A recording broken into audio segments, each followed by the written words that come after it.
Persatuan agar bisa menjadi nyata harus tahan terhadap tekanan dan mampu memakai perbedaan sebagai benang perajut kedamaian. Dan rajutlah perbedaan itu dengan firman Tuhan. Kita berdoa. Damai sejahtera Allah yang melampaui segala akal, kiranya memelihara hati dan pikiran kamu sekalian di dalam nama Tuhan Yesus Kristus. Amin. Jemaat Tuhan, renungan harian HKBP Resort Sutoyo, Senin 19 Desember 2022, tertulis di 1 Petrus 3 ayat 8. Demikian dikatakan. Dan akhirnya, hendaklah kamu semua seia sekata, seperasaan, mengasihi saudara-saudara, penyayang, dan rendah hati. Dalam bahasa Batak dikatakan, Akub nii saroa mahamu saluna, sapakilalaan, akan namar holong ni roha di dongan, namar rasi ni roha naseret. Demikian firman Tuhan. Jemaat yang terkasih, ada lagu sekolah minggu yang berjudul Mentega dan Roti. Kira-kira lagunya seperti ini.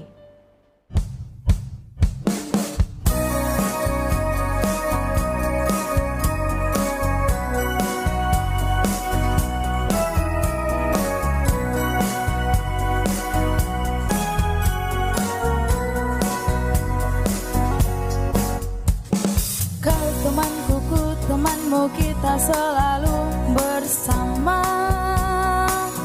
Seperti mentega dengan roti. Kau temanku, ku temanmu, kita selalu bersama. Seperti celana dengan baju. Ku akan selalu mendukungmu, mendorongmu terus maju. Dan bila kau sedih, ku akan selalu mendoakanmu. Kau temanku, ku temanmu, kita selalu bersama. Seperti mentega dengan roti. Lagu itu menunjukkan kesaling membutuhkannya kita di dalam menjalani hidup. Perlunya kesatian untuk dalam hidup ini. Ya, selain sandang, pangan, dan papan yang merupakan kebutuhan pokok bagi semua manusia, ternyata hubungan juga adalah kebutuhan yang tak kalah penting dalam hidup kita. Memang dari awal penciptaan manusia pun, Tuhan tidak pernah menciptakan manusia dengan tujuan supaya ia hidup sendirian dan terasing tanpa bersentuhan dengan orang lain dan ciptaan lainnya. Karena itu, manusia membutuhkan kehadiran orang lain untuk saling berinteraksi dan bersekutu. Kata persekutuan memiliki arti dipersatukan menjadi satu dalam kebersamaan, sekutu atau kawan sekerja. Kita bisa disebut sebagai bagian dari satu persekutuan dan menjadi kawan sekerja apabila kita memiliki kebersamaan dan mengembangkan sikap seperti yang disampaikan oleh Rasul Petrus dalam firman hari ini. Ia berkata, seia sekata, seperasaan, mengasihi, penyayang, dan rendah hati. Dalam renungan kita hari ini, intinya adalah kasih adalah landasan dasar terbentuknya sebuah persekutuan. Sebaliknya, jika tiap-tiap orang hanya memikirkan kepentingannya sendiri, ego dan tidak punya hati terhadap orang lain, akan merusak dan menghancurkan sebuah persekutuan. Jadi dalam satu persekutuan, kita tidak lagi menonjolkan keakuan kita, melainkan kita harus menonjolkan rasa kita yang harus dikedepankan.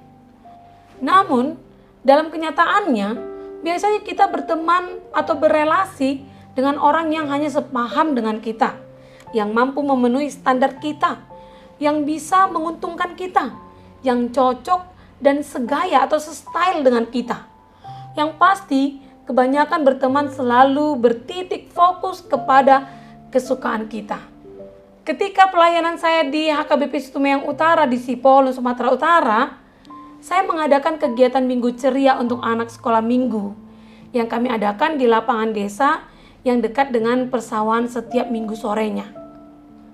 Ketika saya membagikan tim anak sekolah minggu, ada satu sekolah minggu yang dari satu tim keberatan sekelompok dengan salah satu temannya. Dengan alasan temannya itu terlalu besar badannya. Dan dia juga suka mendominan di antara temannya yang lain. Lalu saya menjawab, nah untuk itulah kegiatan ini Inang adakan bagi kita semua. Supaya bagaimana kita meskipun kita berbeda, tapi kita bisa tetap bersama. Meskipun dengan berat hati, mereka tetap menjalankan permainan dengan kelompok yang telah saya tentukan itu. Ya, hampir sama seperti anak sekolah minggu itu, kita pun terkadang seperti itu. Kita selalu mencari zona aman kita dalam pertemanan dan persekutuan kita. Pada awalnya, kita merasa nyaman mengikuti persekutuan atau punguan gereja, atau punguan adat, atau persekutuan yang lainnya ketika pendapat kita diterima. Namun ketika pendapat kita tidak diterima, kita mulai merasa persekutuan itu tidak cocok lagi dengan kita. Dan pada akhirnya mengundurkan diri dari persekutuan. Padahal yang sesungguhnya yang terpenting dalam menciptakan tim atau pertemanan yang baik dan sukses bukan bagaimana para peserta atau anggota atau kita saling cocok dengan yang lain, melainkan bagaimana kita mampu menangani ketidakcocokan. Jemaat Tuhan, kita orang yang telah percaya harus mampu menghadirkan kasih dan damai yang sejati bagi dunia ini. Yang dapat kita mulai dari orang-orang di sekitar kita, keluarga kita, pertemanan kita, persekutuan kita, di gereja dan bangsa kita. Agar dengan kasih Allah yang kita nyatakan, dunia dipenuhi dengan damai sejahtera Allah. Sebagaimana Kristus hadir dalam sejarah umat manusia, Ia mampu memperlihatkan sebuah perbedaan kualitas hidup yang tiada taranya. Tuhan Yesus mampu menyentuh hati orang-orang dalam lingkungannya dengan sentuhan kasih-Nya yang melimpah ruah.